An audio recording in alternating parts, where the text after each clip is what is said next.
AEW ডায়নামাইটে প্রথমে রিংয়ে আসে Gabby kid, আর সে আসার পরে ডার্বি অ্যালিনকে নিয়ে প্রোমো কাটে, যেখানে সে ডার্বি অ্যালিনকে ডাকে। রিংয়ে উঠতেই তাকে আক্রমণ করে ডার্বি অ্যালিন এবং লড়াই চলতে থাকে। কিডের পক্ষে প্রথমে জুটা এসেছিল, কিন্তু ডার্বি অন ফায়ার, সেই স্কেটিং বোর্ড দিয়ে দুজনকে শেষ করে দেয়। লড়াই চলতে সেখানে আগমন করে জন মক্সলি, ক্লাউডিও এবং মেরিনা শাফির।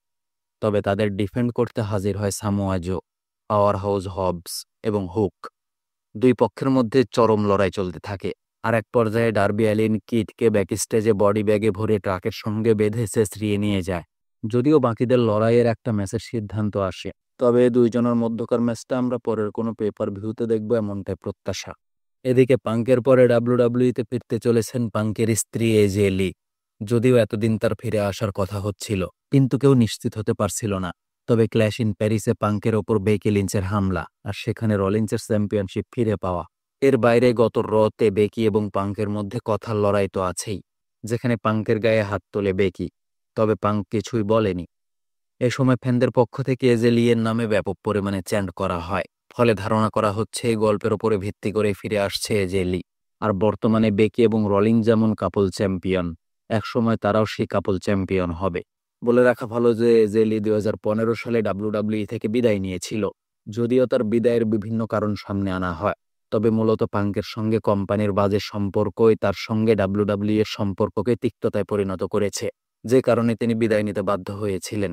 এছাড়া ডাব্লিউডাব্লিউই মেয়েদের বুকিং নিয়ে অনেক অবিচার করছে, এমন অভিযোগও তিনি এনেছেন, যার সমাধান না পেয়ে বিদায় নেন। তিনি যদি ফিরে আসেন তাহলে উইমেন্স ডিভিশনে দারুণ একটা লড়াই শুরু হবে। ব্রক লেসনারের সাথে জন সিনার গল্প শুরু হওয়ার পরে সবার প্রশ্ন হলো কবে হবে এই ম্যাচ। মূলত এই ম্যাচটা সেরা ম্যাচ হবে, আর ব্রক অনেকদিন পরে ফিরলেন। এছাড়া সিনাও অবসর নেবেন। সব মিলিয়ে ম্যাচটার প্রতি চাহিদা একেবারে তুঙ্গে। তবে সবকিছু ছাড়িয়ে প্রশ্ন একটাই, ম্যাচটা কবে হচ্ছে? এটার উত্তরে বলা হয়েছে ডাব্লিউডাব্লিউই ম্যাচটা কবে আয়োজন করবে এই বিষয়ে এখনও সিদ্ধান্ত আসেনি, কেননা ম্যাচের ফলাফল নিয়ে একমত হতে পারছে না কোনো পক্ষ। ব্রক লেসনার শেষ ম্যাচ হেরেছিলেন কডি রোডসের সঙ্গে, আর এরপর তাকে আর আমরা রিংয়ে দেখিনি। তিনি অনেকদিন পরে যখন ফিরে আসলেন তখন এই ম্যাচটা কোনোভাবে হারের পক্ষে নয়। এদিকে আবার জন সিনার এটা শেষ বছর, আর সমসাময়িক রেসলারের সঙ্গে তিনিও হারবেন না, যেটা সম্ভবত বলে দিয়েছে, যে কারণে ফলাফল নিয়ে সিদ্ধান্তে পৌঁছাতে পারছে না কোম্পানি। অতএব কথা একটাই, তাদেরকে নিয়ে বসে যখন ফলাফল ঠিক হবে তখনই ম্যাচের সময় একবারে অ্যাকুরেটভাবে বলা সম্ভব। রোমান রেইন্সকে নিয়ে পরবর্তী প্ল্যান আসলে কি? এই প্রশ্নের সহজ একটা উত্তর আগের ভিডিওতে দেওয়া হয়েছে, মানে ব্রন ব্রেকারের সঙ্গে ম্যাচ। আসলে চূড়ান্ত লক্ষ্য হলো তাকে ওয়ার্ল্ড হেভিওয়েট চ্যাম্পিয়ন করা, আর সেটা করা হবে সেথ রলিন্সের বিপক্ষে। মানে আমরা দেখেছি রোমান রেইন্স মাইক হাতে বলেছিল সেথ রলিন্স তার থেকে সব নিয়েছে, আর সে নিজে কখনো ওয়ার্ল্ড হেভিওয়েট চ্যাম্পিয়ন হতে পারেনি। তবে এবার তার লক্ষ্য এটাই।